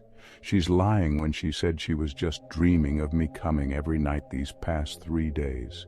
She really believed it was me who came every night. Who is it? Who is trying to imitate me? He paused, his heart heavy with concern. The sound of her cough echoed in his mind, reinforcing his fear. "Please, I beg you again," he said, his voice tinged with desperation. "Whoever you are, don't hurt my Gouchi." With a deep sigh, Chinu made his way back home, his thoughts swirling with worry and unease. The thought that someone or something had been pretending to be him and interacting with Gouchi troubled him deeply. 5 days later. It had been 5 days since Chinu last visited Gouchi. As he stood along the familiar path leading to her village, guilt weighed heavily on his heart. He had promised Gouchi that he would visit her every night, but once again something had kept him away. "I broke my promise again," he thought to himself, staring at the path ahead. "I told her I'd come every night, but I didn't." He had promised Gouchi that he would visit her every night, but he hadn't kept that promise. His parents had consulted a shaman just a few days ago, worried about the strange happenings around Chinu. After a long and tense session, the shaman had told them something that made their hearts race with fear. "Keep him inside the house," the shaman warned. "Do not let him out, or his life will be in jeopardy." Chinu had been shocked by the warning. His parents insisted he stay home, but he couldn't bear the thought of not seeing Gouchi, especially with how strange things had been around her village. Despite the shaman's warning, tonight Chinu couldn't wait any longer. He'd sneaked out to check on her. The memory of her coughing haunted him, and he prayed she wasn't worse off. As he walked along the familiar path to her village, Chinu couldn't get rid of the feeling that something was off. The shaman had warned his family about the dangers lurking around him, but there was something more, something he hadn't figured out yet. And it involved Gouchi. That was because during the last few days while inside, he often felt something deep within him pulling him toward Gouchi. It wasn't just the guilt of breaking his promise, or the worry that had been gnawing at him for days. It was something stronger, almost like an invisible force tugging at his very soul, urging him forward. Despite the shaman's warning, it felt as though he had no choice. The pull toward Gouchi was irresistible. He could sense something off in the air, something he couldn't quite explain. His footsteps quickened as if his body knew he had to reach her before it was too late. As he walked along the path, he thought, "I hope she's all right. She was sick when I last saw her. I should have been here." He picked up his pace, determined to check on her. As Chinu walked, he noticed something strange. Everything was so quiet. Usually, at this time of night, you could hear crickets and cicadas making noise. But tonight, there was nothing, just an eerie silence. It felt unnatural, and it made the night seem even more unsettling. Chinu ran all the way to Gouchi's house and hurried right up to her wall, whispering her name.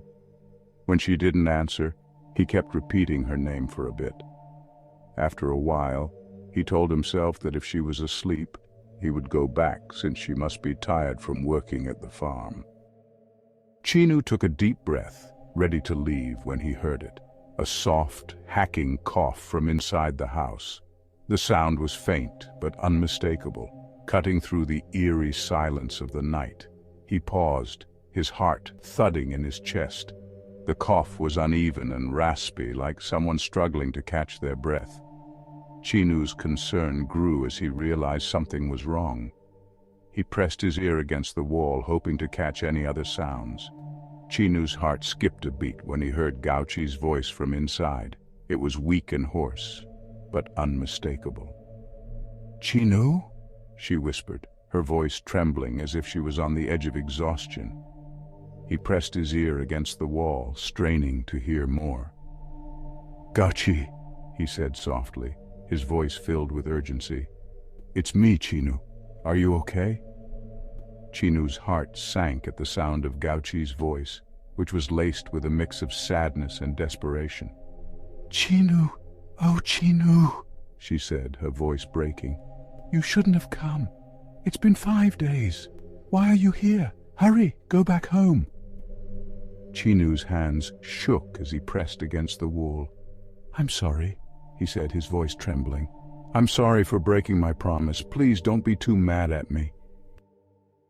Gouchi's response was gentle, but there was an edge of urgency in her tone. I'm not mad. It's just that right now isn't the right time. You need to go back home, Chinu. Please, for your own sake, go back home. Chinu hesitated, confusion and concern flooding him. But why? What's going on? I can help. I want to be here for you. Gouchi's voice grew more insistent. No, you don't understand. It's dangerous. Please, just go. I'll be all right. I need you to go, for both of us. Chinu's resolve hardened. I came all this way to see you, he said firmly. I'm not leaving until I know you're all right. I need to know what's going on. Gouchi's voice quivered with a mix of fear and frustration. You don't understand. Please, Chinu, you have to leave right now. It's not safe.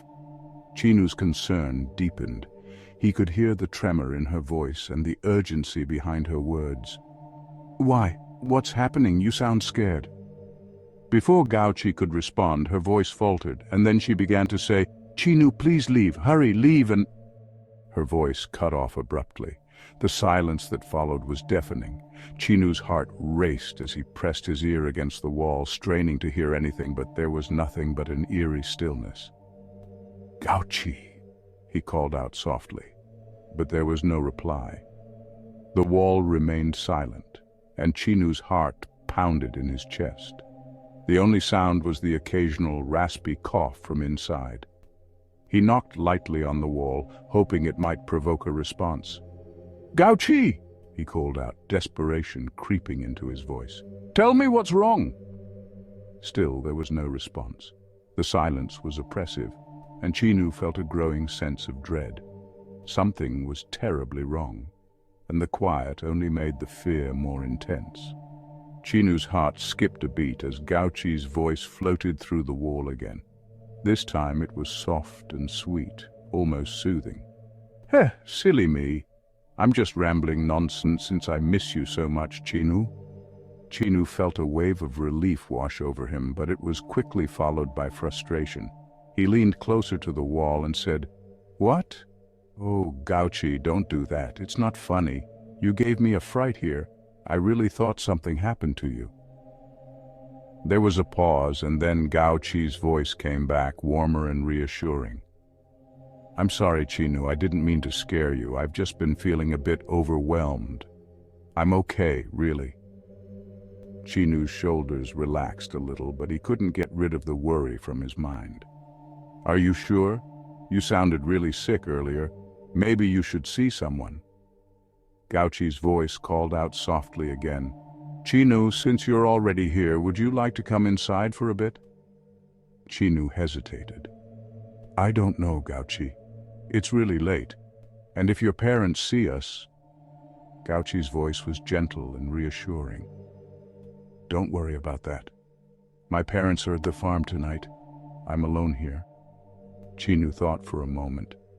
Well, if that's the case, I'll come in. Chinu heard the door creaking open and got up, heading towards the doorway.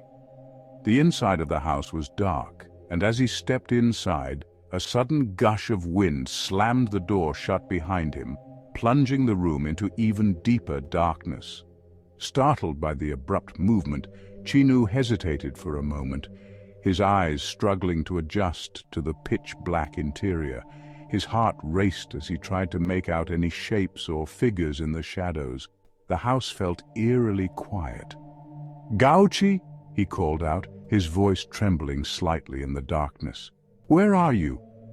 From the dim depths of the house, Gouchi's voice answered, I'm in the bedroom. I'll be out in a moment. Chinu remained at the doorway, trying to adjust to the low light. In a few moments, Chinu saw Gouchi emerging from the shadows. She walked slowly, favoring one leg as if it were injured or painful. Her movements were deliberate and careful, and she made her way to a long chair in the corner of the room. With a soft, inviting gesture, she patted the space next to her. "Come, sit by me." Chinu hesitated for a brief moment, his concern growing. He moved over to the chair and sat down beside her, trying to mask his worry with a reassuring smile. "Are you okay? You're limping. Did something happen?" Gouchi was just sitting without any movements. Then she finally said, "I'm just sore from working too much at the farm. It's nothing to worry about." The house was so dark that Chinu could barely make out Gouchi, even though she was right in front of him. Her figure was a shadowy silhouette against the dim light from the moon. Chinu reached out, wanting to see Gouchi's face more clearly. "Can you light a lamp or something?" he asked softly. "I missed seeing your face." Gouchi shook her head gently, her voice calm but firm. "I'm afraid I can't. I've been very sick these days and my face is quite pale. I wouldn't want you to see me like this." Chinu's heart sank at her words, but he tried to reassure her. "It doesn't matter how you look. I just want to see you because I've missed you so much." Gouchi said, "I promise, Chinu, I'll let you see my face later tonight. I know you miss it." Chinu noticed something a bit off in the way she said it, but he couldn't quite place it. He nodded, trying to push his concern aside. "All right, I'll wait. I'm just happy to be here with you." Chinu took a deep breath and began, "I think I owe you an explanation for why I was late for the past 5 days. When I came to visit you last time, I saw something.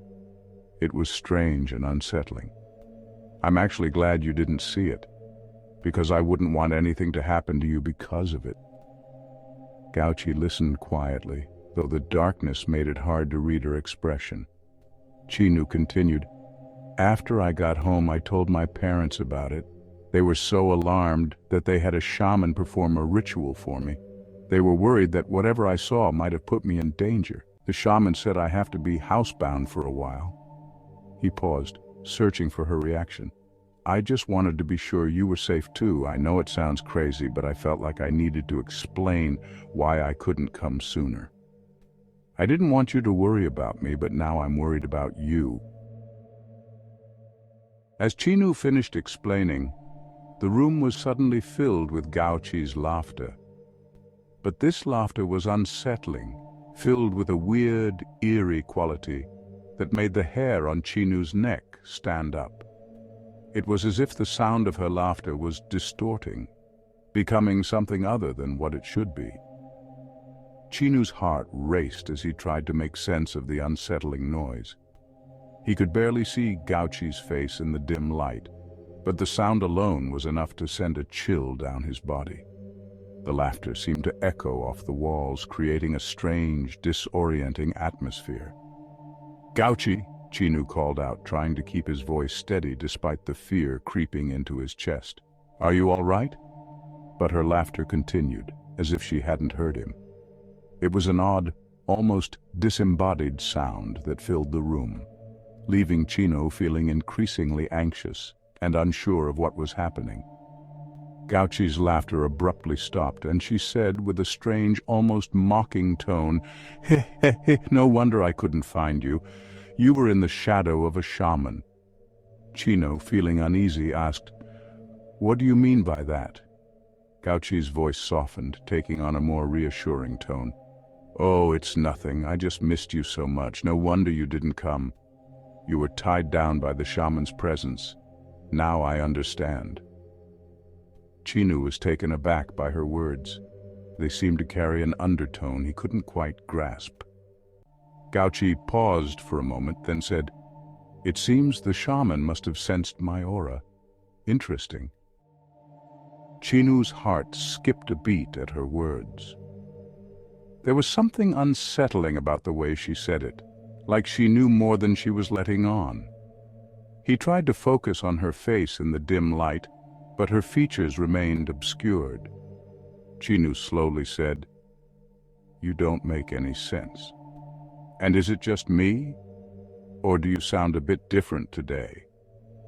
Gouchi's voice took on a curious tone as she asked, "Is there anything different about me?"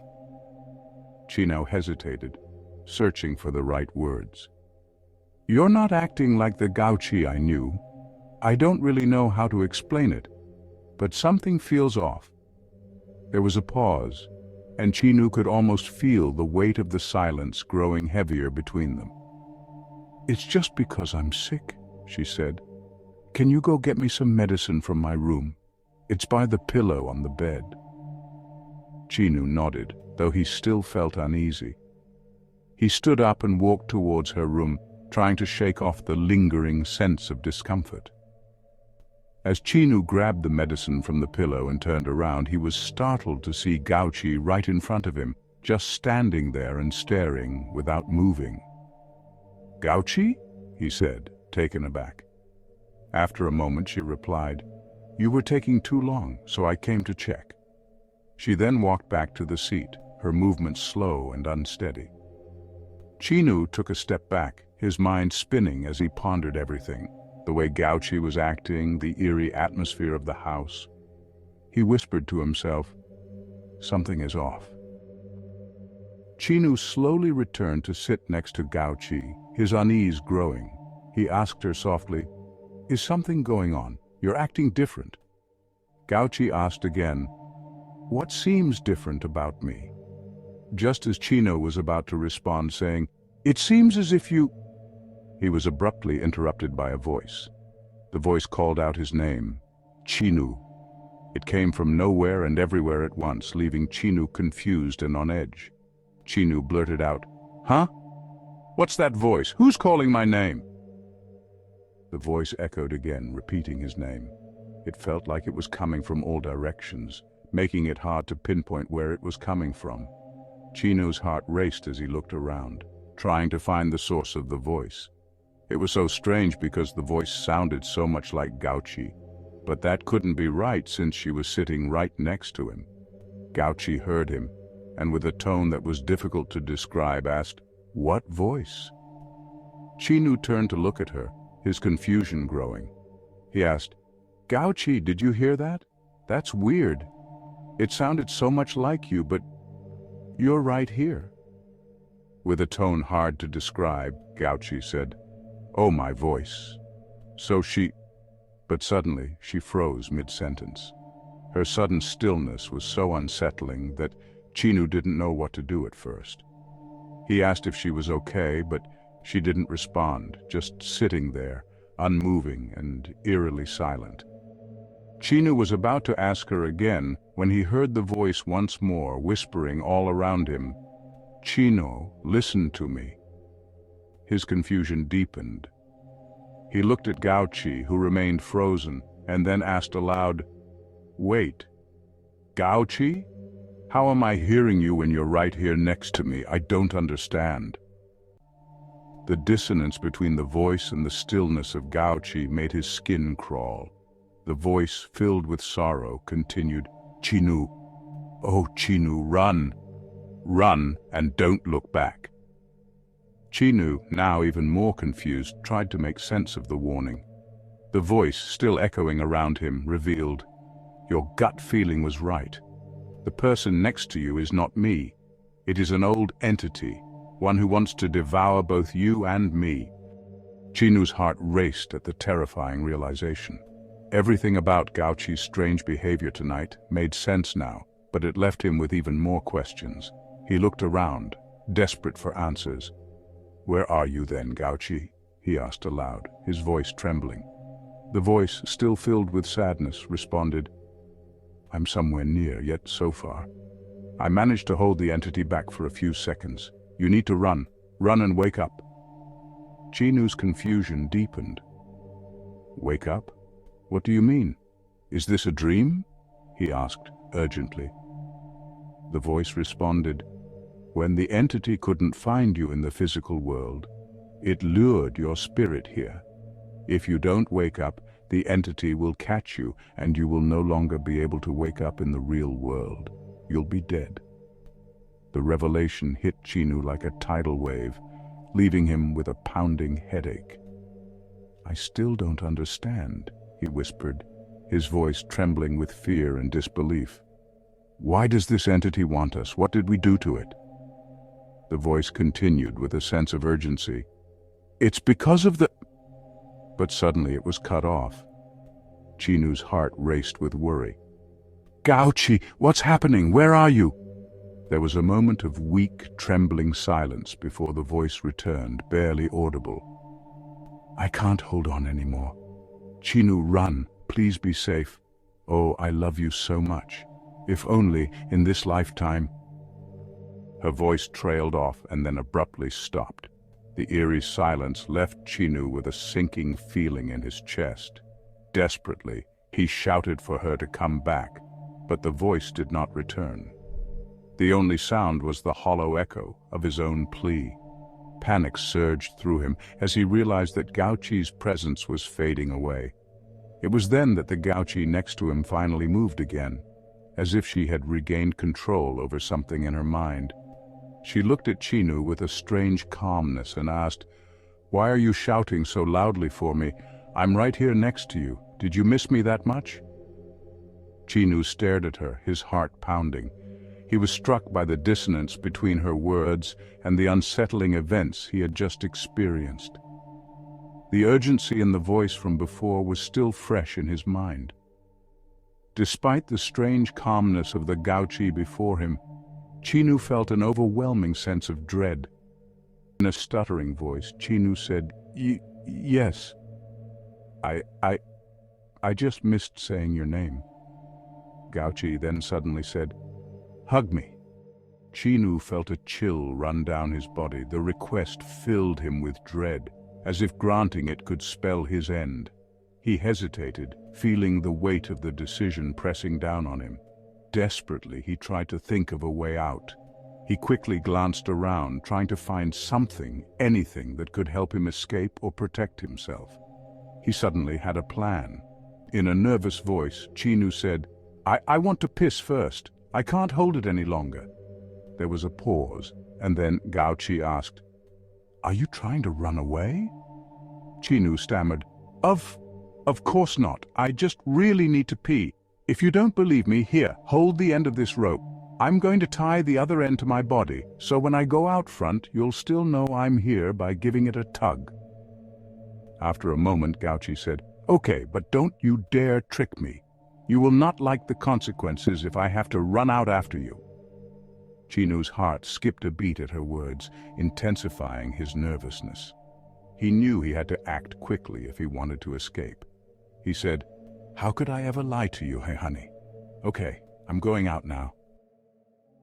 As he slowly backed away, Chinu's mind was spinning. He carefully tied the rope around himself, trying to keep his movements steady. When he reached the door, he gave Gouchi a final, anxious glance before slipping outside, silently praying that his plan would work. Outside, Chinu quickly scanned the area and spotted a post near the door. With urgency, he untied the rope from around himself and secured it to the post. His plan was to create enough resistance so that if the ghost tried to tug at the rope, it would seem like he was still in the process of peeing. This distraction would hopefully buy him enough time to make his escape. Once the rope was securely tied, Chinu took off, moving as fast as he could away from the house.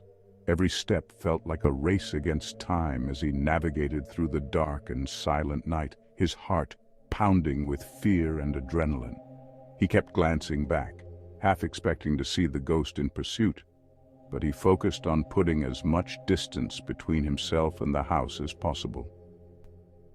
As he ran, his mind was racing with thoughts of Gouchi and the entity.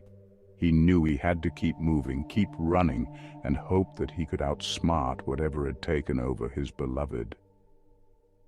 As Chinu continued to run, he heard something in the distance that made his blood run cold.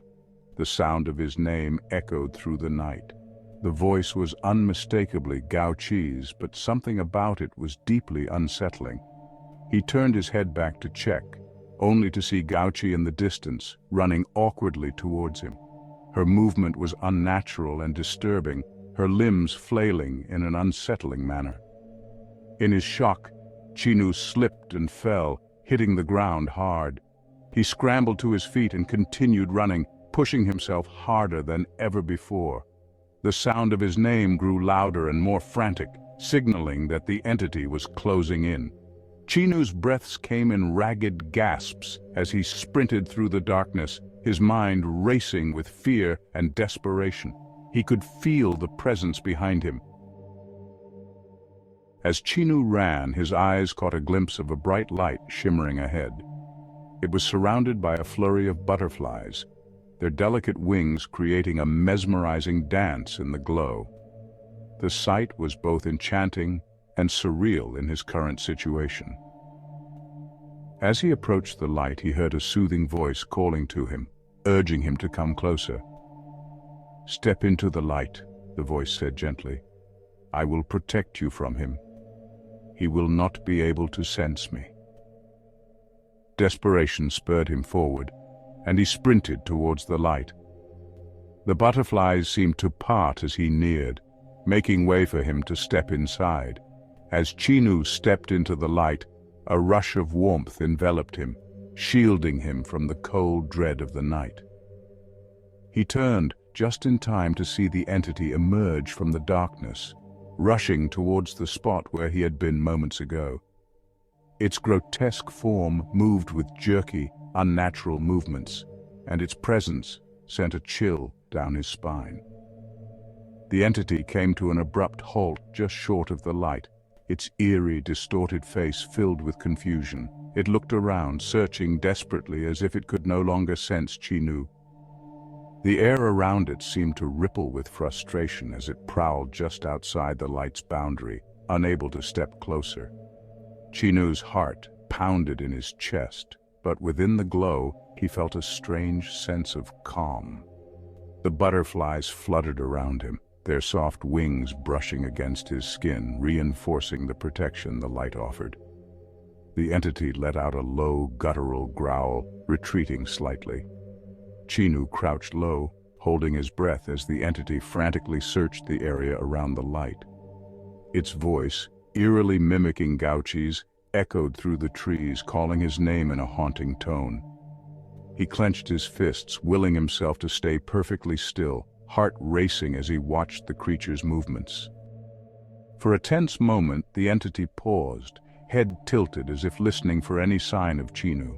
Its unsettling eyes scanned the surroundings, but it seemed unable to penetrate the protective light that shielded him. Frustration mounted in its body language, its limbs twitching with agitation. The entity mumbled to itself, "Strange, I can't sense him anymore. There is no other spirits here but me. So, where could he be hiding?" Chinu could hear the confusion in its voice. After what felt like an eternity, the entity let out a guttural sound and suddenly darted off into the darkness, still calling his name, its voice growing fainter as it disappeared in the distance. Chinu didn't dare move until the last echoes of the voice faded completely. Only then did he release the breath he'd been holding, his entire body trembling with relief. After the entity vanished into the night, Chino heard a soft, gentle voice whisper, "You can relax now. He is gone." Chinu's heart was still pounding as he looked around, trying to locate the source of the voice. "Where are you?" he asked, his voice shaky from the adrenaline still coursing through him. "Look up," the voice responded. Slowly, Chinu lifted his gaze, and to his astonishment, he saw a huge, luminous butterfly hovering above him, its wings gently fluttering, casting a soft glow around the area. Its ethereal beauty seemed out of place in the dark, terrifying world he had just escaped. Chinu stared in awe, realizing that this butterfly somehow had been his protector. "Who are you, and why would you help me?" Chinu whispered, still in disbelief. There was a long pause as if the butterfly was lost in thought. Then in a sad, almost mournful voice, it responded, "It was my fault, if not for me." It hesitated before continuing, "Don't worry, human, I will fix this somehow." Chinu felt the weight of something unspoken, And before he could ask more, the butterfly added, "But sadly, he cannot see nor sense me. His heart has been blinded by too much anger." Then, in a sorrowful whisper, the butterfly said, "Oh, I'm so sorry, so sorry." Chinu couldn't tell who the butterfly was apologizing to. Confused, he asked, "Who are you talking about? I don't understand." But the butterfly didn't answer. It hovered for a moment, then slowly began to fade, its shimmering form disappearing into the night. Just before it vanished completely, Chinu heard one last whisper, "Forgive him." "Forgive who?" Chinu called out, but now there was only silence. The butterfly was gone.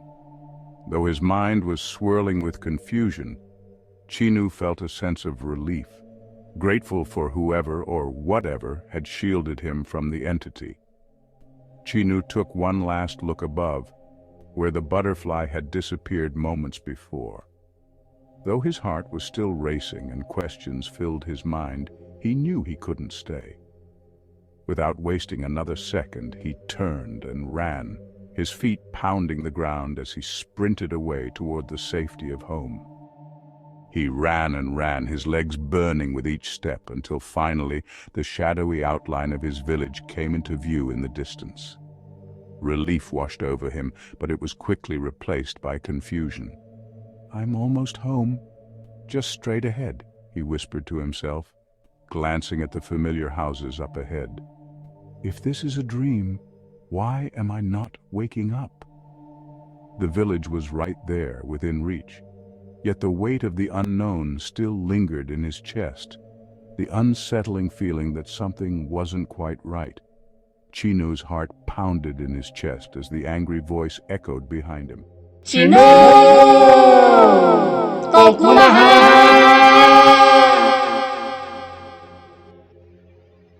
He whipped around, and his blood froze.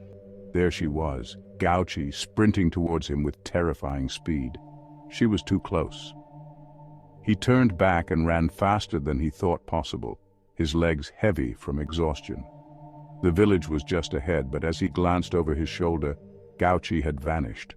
Relief flooded him for a split second, but when he looked forward again, his heart stopped. She was right there, standing just ahead of him. Chinu skidded to a halt, panting, his legs trembling from fear and fatigue. There was nowhere to run now. Gouchi was blocking his path, her figure looming in the dark. He was so tired, too tired to run anymore. And now he was trapped. Chinu's whole body shook as he took a closer look at her in the brighter light. To his horror, Gouchi's face was grotesque. Her once beautiful features were now horribly distorted.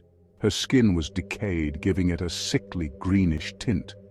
Half of her mouth was crooked, as if it had been pulled down by an unseen force. Her tongue hung out of her mouth, dark and swollen. The sight was so horrifying that Chinu felt a chill run down his body, his breath coming in short, panicked gasps. Gouchi spoke, her voice distorted and unsettling. As she spoke, Chinu could see her tongue moving up and down, and her decayed face shifting with each word. The sight was deeply disturbing. Her words came out in a strained, eerie whisper. "Chinu, why would you run away? Don't you love me anymore?" The way her tongue flicked and her face contorted with each syllable sent a chill through Chinu, making his blood run cold. Chinu stammered, his voice barely steady. You're not her." His heart pounded in his chest as he stepped back, eyes wide with terror.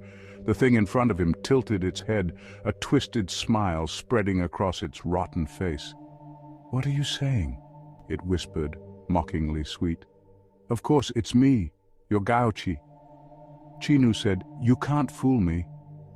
His voice shaky but firm, his eyes never leaving the grotesque figure in front of him. The thing that looked like Gouchi let out a soft, eerie laugh. "You found out, huh? Either way, you must come with me if you want to see her again." Its crooked smile widened, and the sound of its laughter made his skin crawl.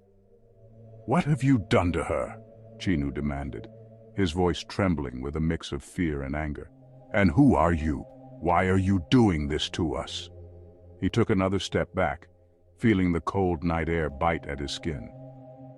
The creature that looked like Gouchi tilted its head, its crooked smile fading into something more sinister. "What have I done?" it repeated slowly, almost mockingly. Poor Chinu. You don't understand, do you?" Its eyes glinted with a dark, unnatural light.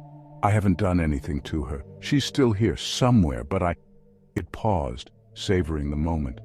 "I am much older than you could ever imagine, and you, both of you, are mine." Chinu's voice trembled as he stared at the entity, his heart heavy with fear and desperation. I don't believe you," he stammered, his fists clenched tightly. "Let me talk to her." The entity's grin faded slightly, its crooked mouth twitching. For a moment the air around them felt heavy, and the silence stretched uncomfortably. Then, in a voice that mimicked Gouchi's, it said softly, "Chinu, it's me. Don't you trust me? Come with us, and we can be together. Forever." But something in the way it spoke, the way her name sounded twisted, made Chinu's stomach stir. "That's not her," Chinu said, his voice firm now despite the trembling in his body. His eyes locked on the entity, refusing to be swayed. The creature tilted its head as if amused by his defiance. "Oh, Chinu," it purred, "why are you resisting? You know you want to be with her. You made the oath, didn't you? You can't run from this." Chinu shook his head. "No, just let us both go, or at least take me only. Leave her." The entity's expression darkened, its rotting features twisting with smile. "No can do. You cannot escape me," it said, stepping forward, its limbs jerking unnaturally as it moved closer. "You will join her whether you want to or not." "Get away from me," Chinu said, trying to back away, but his legs wouldn't respond. His heart pounded in his chest. He tried again to move, but it felt like his body was frozen, paralyzed by some unseen force. The entity grinned, its crooked mouth twisting unnaturally. "What's wrong, Chinu? You can't run anymore?" Its voice was low and mocking. "No one is here to save you. Don't worry. I'll take good care of you, just like I did with her." Chinu struggled, his muscles tense, but he was trapped. "What did you do to me?" he gasped, feeling the weight of dread settle over him. The entity inched closer, its rotting face more terrifying with each step. The entity was almost to Chinu, its decayed hand reaching out when suddenly a loud gong echoed through the air. The sound was deep and powerful, vibrating through the ground. The world around them trembled, as if the very earth was shaking under the force of the sound. The entity froze in place, its twisted face contorting in anger. Chinu's heart raced, but he could feel the invisible grip on his body loosening. The entity turned its head sharply, scanning the surroundings, and hissed in frustration. The gong rang again, and with it, the world seemed to shimmer, as though reality itself was being peeled away. The gong's final echo reverberated through the air, and two small creatures, each about the height of 5 feet, suddenly materialized in front of Chinu. They appeared as if summoned from thin air, their presence commanding immediate attention. The creatures were cloaked in shimmering robes that shifted colors with their movements, and their eyes glowed with a soft, otherworldly light. The entity halted abruptly, its grotesque form freezing.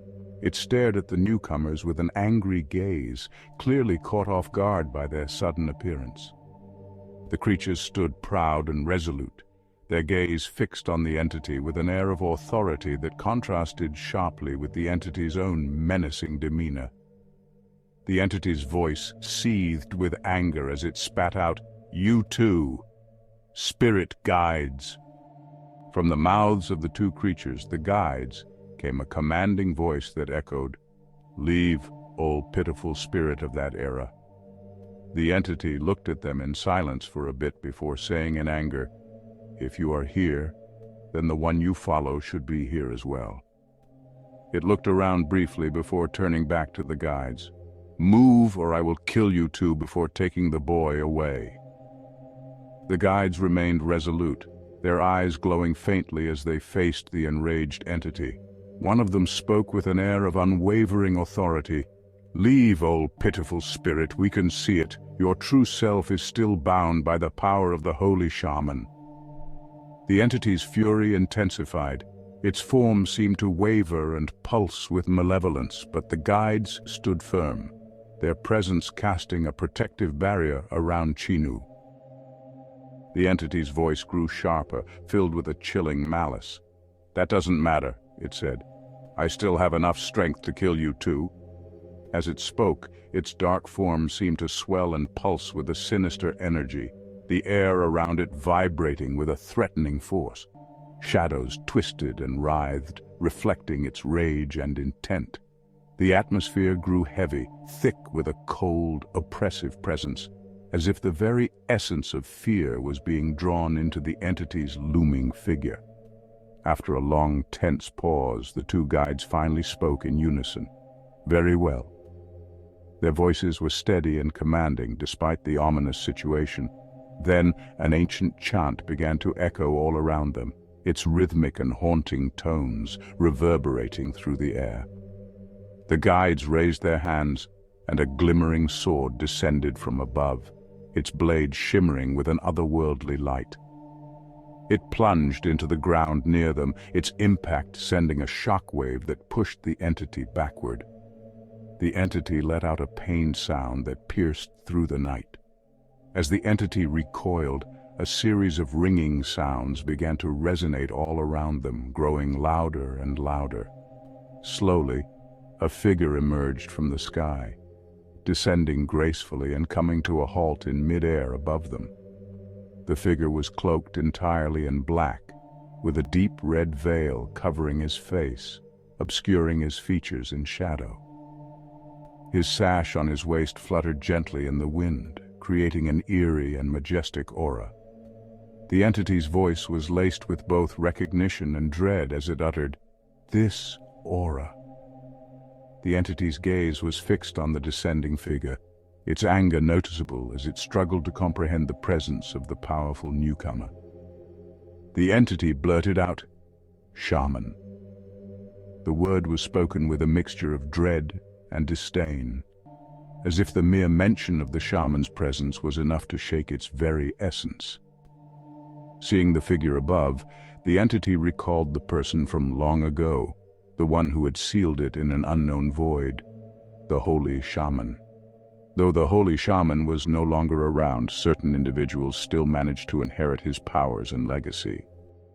The shaman above was the revered figure whom the two guides followed.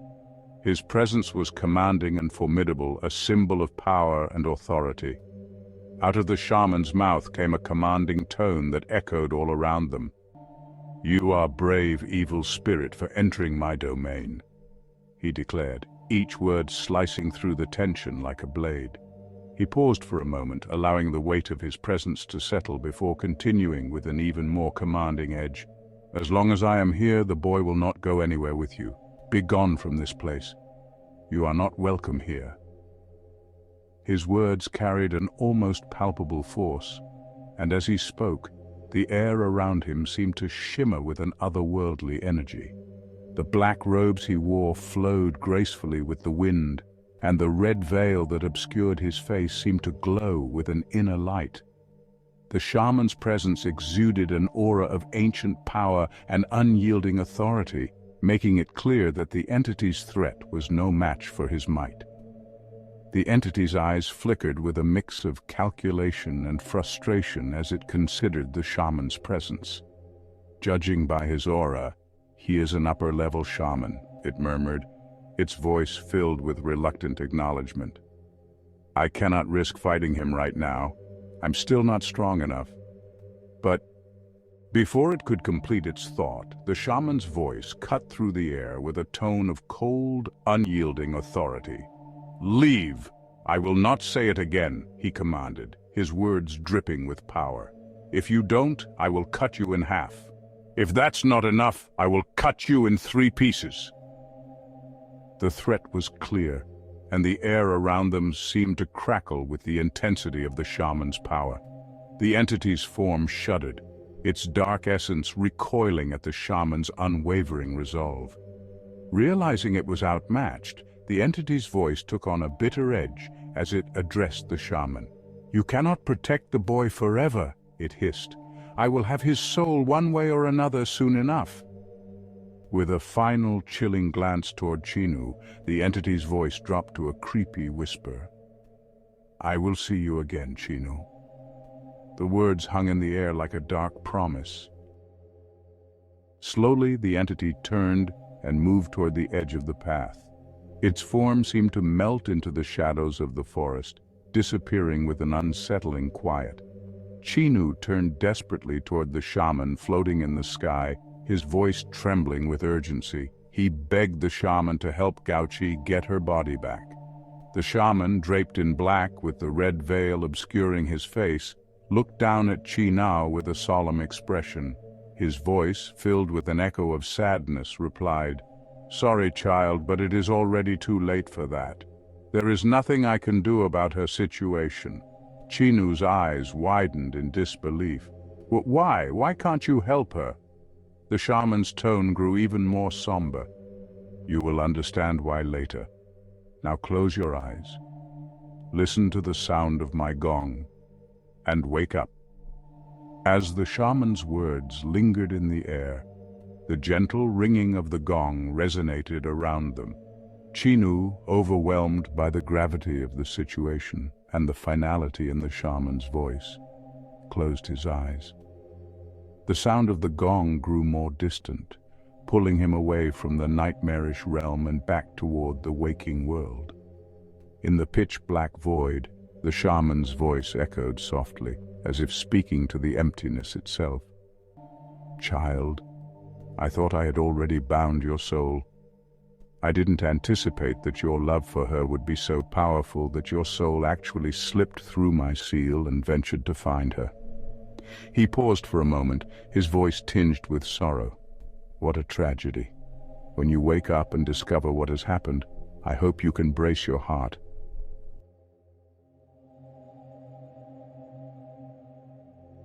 That's it for now. I hope you enjoyed this story. If you did, there's also the PC game demo that you can play. The link to the demo is in the description. Check out more of my videos on my channel for even more stories. Don't forget to subscribe for future updates. Stay safe and take care.